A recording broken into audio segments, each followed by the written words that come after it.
Hello, I'm John Carrington, and welcome to Keepers of the Flame. This is Keepers of the Flame, where we bring light into a dark world. And my special guest today is a very special friend of mine, known him for years, Jean-Albert Renaud. And his name has an acronym, JAR, J-A-R. And JAR, talk about your name. That's a very interesting topic. This is an interview, and I love you taking the time to sit down and meet people and talk to people about, like, the flame, about life, the stories. All of our lives are stories. And but in English, my name is pronounced Jean-Albert Renaud. In French, is Jean-Albert Renaud. So every time we would go to do interviews like this, we spend the first 10 minutes, sometimes 15 minutes, having a conversation about my name. So my manager said, well, you know something? Jar is interesting. And that's Cher, and you got Madonna, you got Seal. Let's just shorten your name. And it became just Jar. So, and I like it, you know, as long as you don't call me Jarhead. I'm a dog face. I'm Army. I love it. And of course, I first crossed paths with your name when you were Renaud and the Junction. Hey! Talk about that, sir. Well, you know, John, you're a Baltimore boy like me. I'm from Baltimore. So, you know, and one of the really nice things about, as much as our careers have taken it international and meeting so many different people, every time someone asks me where I'm from, I say, I'm from Baltimore. They say, Baltimore? That crime city? and I went, what? What do you mean crime city? And when they explained to me, they said every time we see a show from Baltimore City, it's Homicide, it's The Wire, it's The Corner, and he says, it doesn't show your city off very well. I says, Baltimore is an incredible city, a beautiful city. And in the interviews and work like we have now, one of the nice things about Baltimore is I was asked for the show to write something about Baltimore. And so I wrote a piece called Baltimore. And I'm trying to get, when I look around and you know, we both travel and we go to many different places, but everyone's always bragging about their city. And I came up in Baltimore.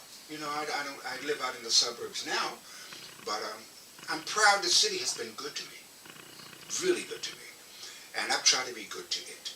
Amen. Well, you've always translated back to us as being a positive outgrowth of that urban life. But you did a transition. It's kind of a little tricky. You are now an experienced horseman, and you own a farm and you own horses.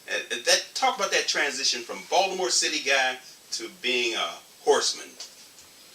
Well, like I was referring to the classification in a lot of my travel about our home. So I wrote that piece, Baltimore, but that piece about Baltimore was when Baltimore was a whole different city. Yeah. I mean, I'm turning 84, so you can imagine what it was like when I was in Baltimore City. Well, you look good, man, I tell you. I'm telling you, that stuff you put fog legs in, alcohol, works. I got some sale, you know.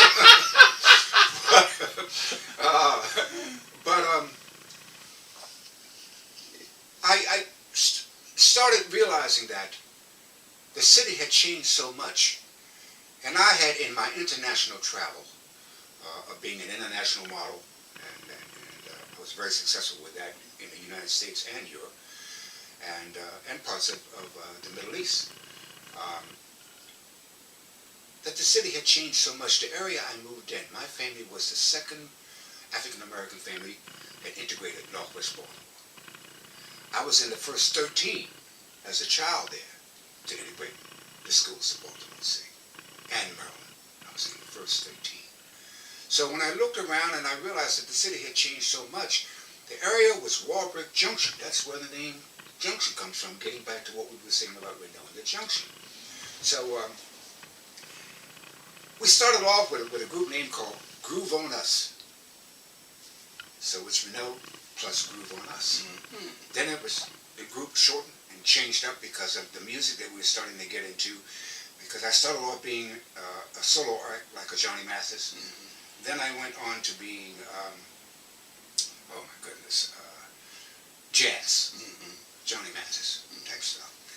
Then to put the group together, after that, with the group being so big, and so we downsized to Renaud plus 4, then Renaud plus 3. And then I did some touring modeling and stuff again, and I was intermediately in the middle of all of that, keeping the skills my great-grandfather had given me to at 3 years old to put me on a horse. And it was addictive. I mean, out of all the things that rock and roll stars that leave here from drugs and gunshots and all the stuff that happens with them, the minute he put me on that horse, I was 3 years old. So that was back to the flame, keep up the flame. That was the beginning of my story and my grandparents' storytelling. Because, you know, we had radio. That's right. But we didn't have television, so my grandparents, which are part of my heritage, is Native American, and my dad was Blackfoot, African American French. This is where the name comes from. My mother was African American Cherokee, and Irish. So it's a Heinz 57.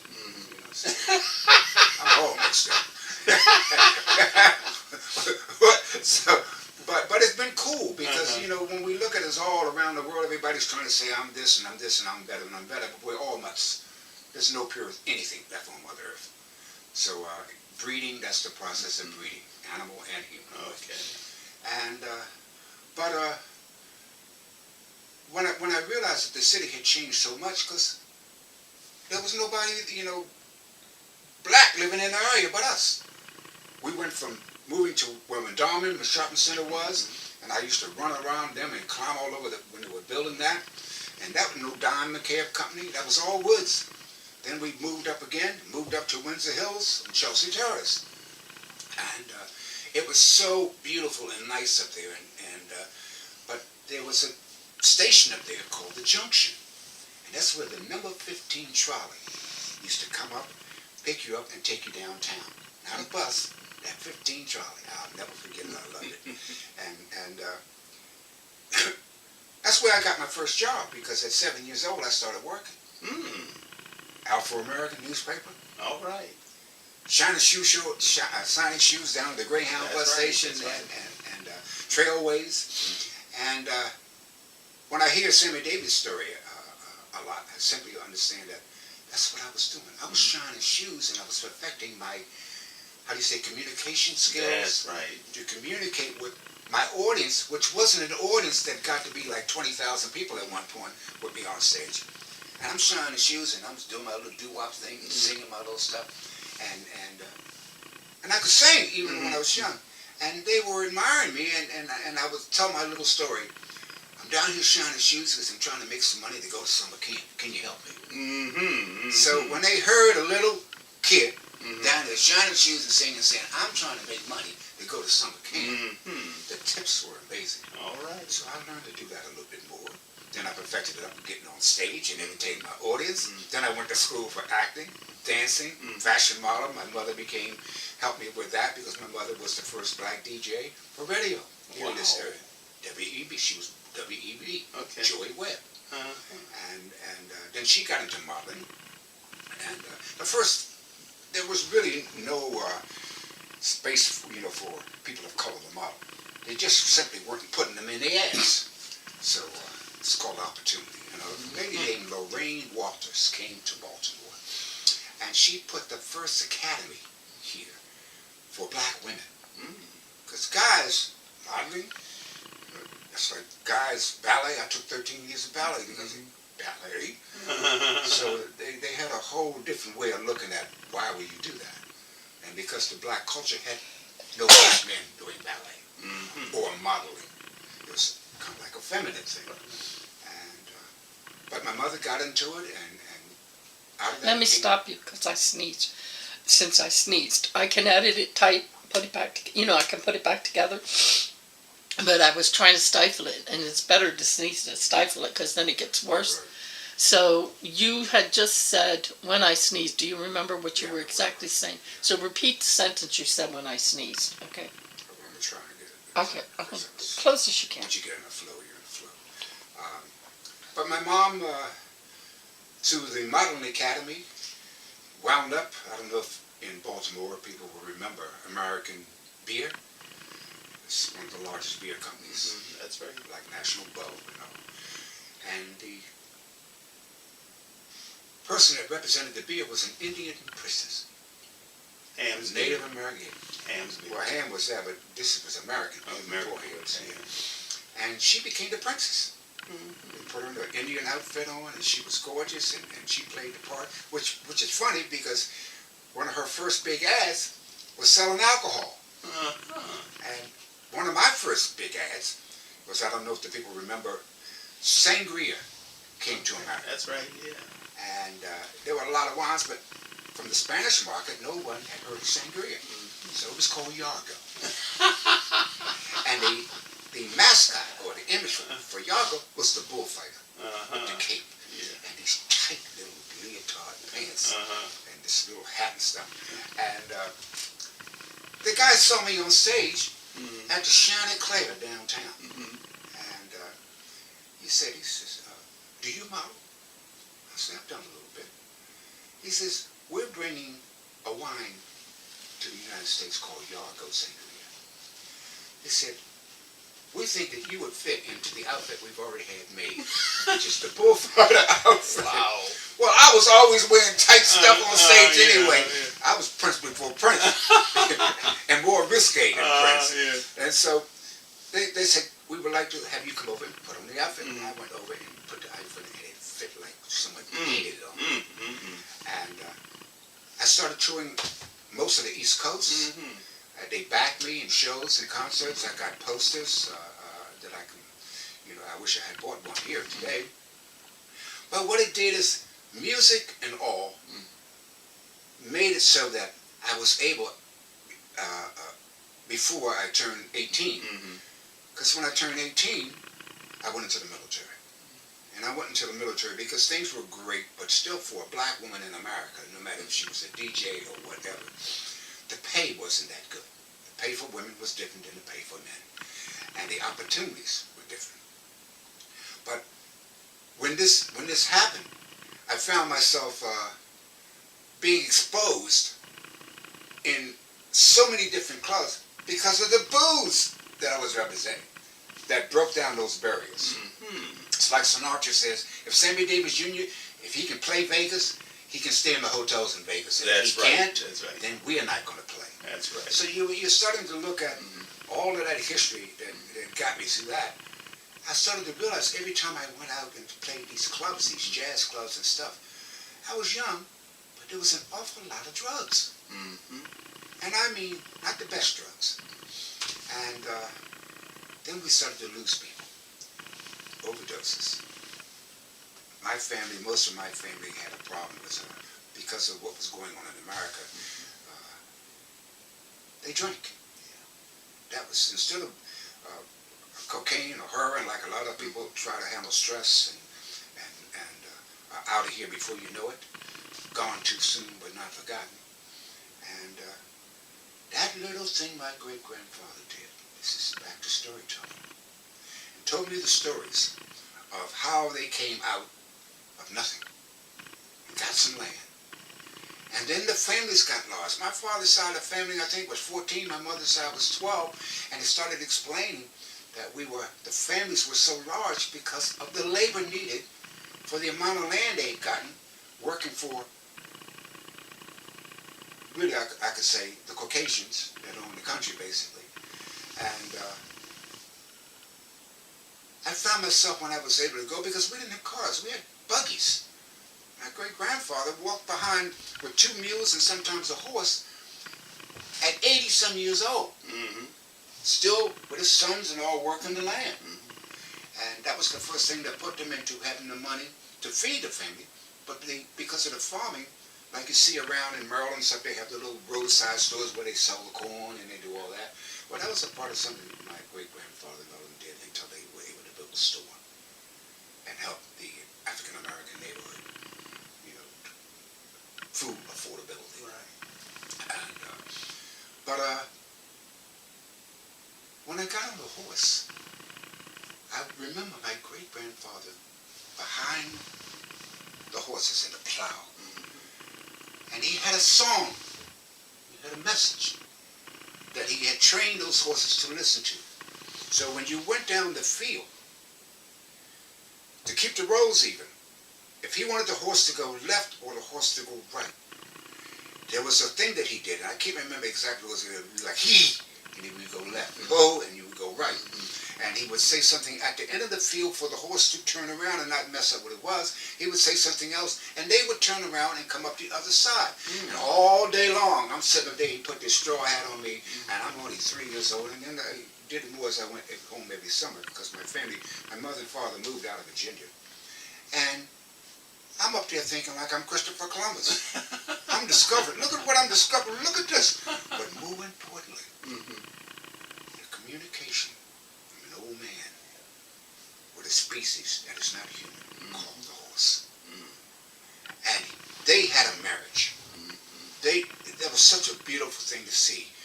And when I got good enough on it, I would go out there and I would jump up on this little chair and jump up and get on the horse, and I would ride with no bridle or nothing, with a mane. Well, that's years and years since I got good. So when I got into rock and roll and started hanging out with all these people doing drugs all the time and chasing nothing but sex, not that I didn't think any of that was bad. Don't let me be a hypocrite here. Coming up, making more money than I ever could have made, and anybody in my family could have made. I could, wow! I can go out here, I can play. I don't have to say, can I meet the mother and father to get the girl? I don't have to, if I want to drink, anything I wanted to do. So it was a part of what we all do once we get to a certain age to get out of the structure of mom and dad. Because mom and dad is the first Congress, Senate, representative, president of who you are at that time. I went back to riding. Because it's kind of like becoming depressed, drinking too much, too many drugs. Also, I guess, too much sex, if you can say it's too much sex. I'm not going to go there. I'm just going to say, well, most of it was great. That's another show. That's another show. I transitioned into the equestrian world. Well, like in the music world, for people of color, the opportunities to really make the high-end money, to play Vegas, to be in, do international travel as an artist. You saw it happen with athletes, which is why so many of our athletes went overseas and came back. But when I felt myself, I was in LA and doing some work out there, but I felt myself losing myself. And so every time I felt that way, instead of doing drugs excessively and going out and trying to have my whole life around just pleasure, I started to really ride a lot more. So every time I felt depressed or down, when I got a break, I'd go to someone's place and run a horse. And the more and more I did that, I realized because I rode so well, and most of the time when I went to ride someone else's horses, I knew more about the horses than they did. Because I realized that they had money and they had horses, but it was black people who was cleaning the stalls, who was taking care of horses, from thoroughbreds on down. And when they put me on a horse and they saw me ride, they said, "Whoa, where did you learn to ride?"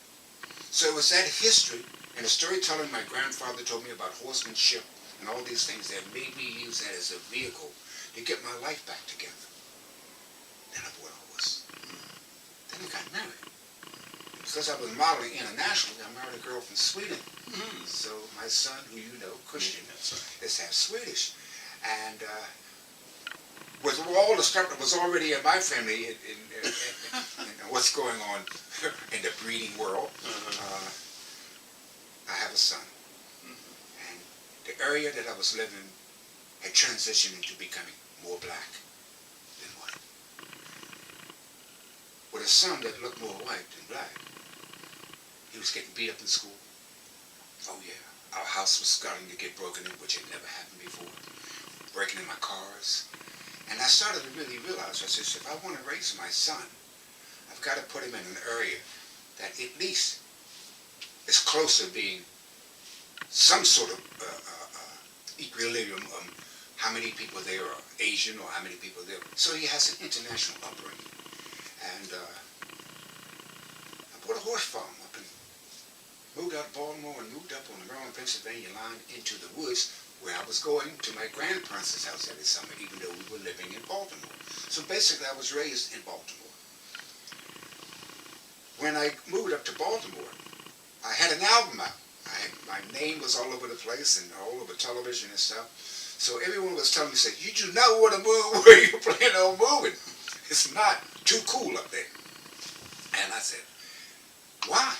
So they started telling me again, Keepers of the Flame, stories about why I didn't want to move up to northwest Baltimore, 3 miles of PA. And the first thing they told me, they says, well, the Ku Klux Klan Grand Master is in a place called Gamba, and that's about 20 minutes from your door. And I went, really? But when I moved up there and I started to go into some of the little stores and meet people who had horses, because it was rare, they hadn't seen anybody like me come up there. They didn't know what I was. I had long hair. Like Indian, I was looking more Native American than African American. And then I started riding with them, and they did the same thing. They said, where did you learn to ride? And I said, from my grandfather. And I said, our family has a history with horses. And so I started to talk about my history about horses and tell them when I grew up, my father bought land in New Mexico. So I went out to New Mexico where the powwows and got introduced through my dad more and more to the Native American heritage of my bloodline. And they taught me more things about riding. And this journey took me around the world, from nowhere to everywhere, through the love for the horse. And I wasn't the Roy Rogers who was the riding cowboy or the Gene Autry. People said, who ever heard of a singing black cowboy? I said, well, in person. So I found myself all over the world with horses. The music came in to be rap, which I had never done. Now rap really is not music when it started. It's poetic poetry to a rhythm. It's storytelling. Back to the stories. So music is a story anyway. Because every breath you take is a part of your story. You are a story. Every breath you're taking, you're writing your story. And the great thing about it is that if you're a good storyteller, well, you know how to tell jokes. It's getting attention, right? And I found that my talent in music and my talent on horses, but I also knew how to be funny. And I started this journey for kids through the horse. Teaching 3 things to try and take the kids out of the city where I had just moved out of, which was breaking into houses, stealing cars and stuff. How do I help these kids who are coming out of juvenile services and stuff like this to look at their lives a little bit differently? And I did it through the horse. And I says, number 1, most kids, when they walk over, think they're afraid of a dog. When a little kid is like this and it walks over a horse and it's looking up like that, and the first question every time the kid said to me, does it bite? Does it bite? I said, it's got teeth. Yeah. And I said, but no. I said, I'm going to try to teach you the first lesson of what I'm doing here with Project Arrowhead, which we talked about. And trust. And as a kid, first times in school, the reason why I didn't do well in school is because I didn't trust or like the teacher. The teacher did not work on the law of attraction. What could she do or say that made me go, oh, really? And became interested in the conversation of the story. So I said, the next thing is effort. If you trust me enough to listen to me, and I'm teaching you, so that you can go from being afraid of this, and I'll have you up on this horse riding it like I did it 3. I says, once I teach you something, I'm going to ask you to do what I taught you. And the kids would go, oh, really? You want me to hold that? You want me to lift his leg up and all that? I said, yeah, but we're going to do it slowly, right? And I won that by doing trust, effort, and the greatest lesson I've had to teach myself, my musicians, everybody I've been around with, is patience. Trust, effort, and patience accomplishes your goals. If you have a story in your head that you want to be, to tell by people being able to look at your story because they get to look at you. That's your story. You are your story, and they are theirs. Amen. So it's the sharing of stories, John, that made you and I friends. Oh my goodness. And all the stuff I've been able to do with the many people I have been in this business with. And All the things you've done, what has been the highlight? the highlight is to realize two things. In trying to achieve something to afford to be able to live. Food, housing. Without that, life's miserable for all of us. And we're seeing that on how many people are on our streets around the country and around the world going nowhere. So, my horsemanship, where in Maryland first, is the time I tried to be a part of the Maryland Horse Society, they dissed me. Oh yeah. Because they hadn't had any black people other than the stable boys in the stall coming into the high end of the thoroughbred horse racing industry or the Arabian horse racing industry, because there was only a few to none that had reached that level. So when I kept moving, then from stage, people would come and interview me because of my show, and they would do an interview like this and ask me, what do I do, where do you live, what do you like, and I will always go to nature and the horse. So the two things that I'm very proud of, it's kind of hard to say, John, because when you're in show business, you meet so many other celebrities that you never thought you would meet. And you get invited into things because of your skills and your talent. They don't really know who you are, but they're inviting you in because of what you've accomplished as an artist. And Well, what piece of advice can you leave our viewers with?